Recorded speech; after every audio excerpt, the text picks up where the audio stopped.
میٹھے بول کا کمال. ایک مسجد زیر تعمیر تھی، اجلاس بیٹھا تو پیسے جمع نہیں ہو رہے، کیا کریں.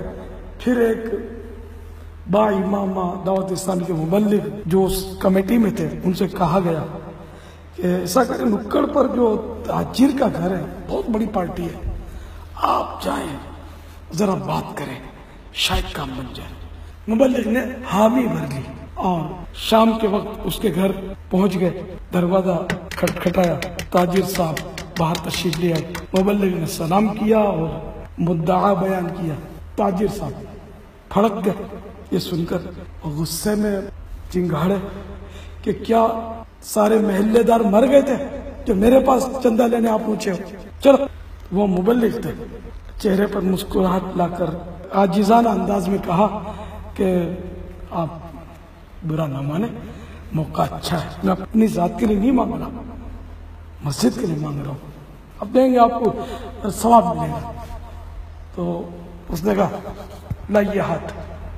مبلغ نے ہاتھ بڑھایا، اس نے غصے میں اس کے ہاتھ پر تھوک ڈال دیا کہ لو چلو جاؤ.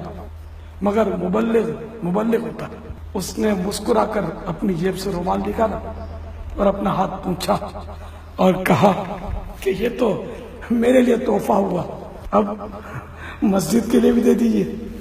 مبلغ کے اس عاجزانہ میٹھے بول میں نہ جانے کیا جادو تھا کہ تاجر کا دل پگھل گیا. اس نے کہا بتائیے آپ کو کتنی رقم چاہیے؟ 2 لاکھ روپے دے دیجیے. میں کہا نہیں، میرا مطلب ہے کہ آپ کا پورا پروجیکٹ جو ہے پر کتنا خرچ ہے؟ اس نے کہا کہ پورے پروجیکٹ پر تو 11 لاکھ روپے خرچ ہے.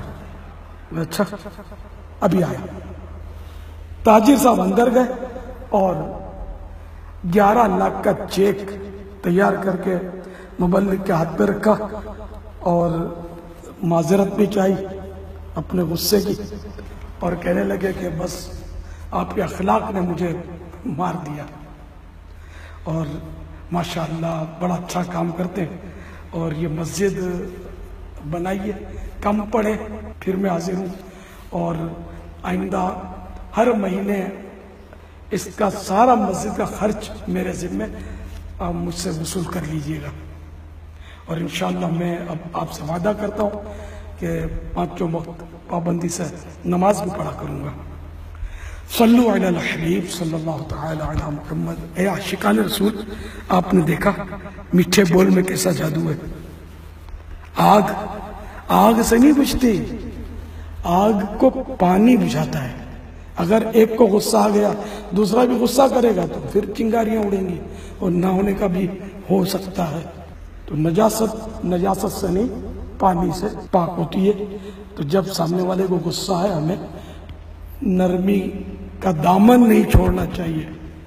مگر ہم لوگ بھی تو علم دین سے دوری کی وجہ سے بڑا غصہ کرتے ہیں اور بنے بنائے کام بگاڑ کر رکھ دیتے ہیں، ہے نا. طوطا کیسا ہے؟ مرچی کھائی پھر بھی میٹھی بات کرتا ہے اور ہم مٹھائیاں کھاتے ہیں پھر بھی تیکھی باتیں کرتے ہیں. ہم کیسے لوگ ہیں؟ اللہ تعالی ہمیں حسن اخلاق کی نعمت سے مالا مال فرمائے. مدنی چینل دیکھتے رہیے.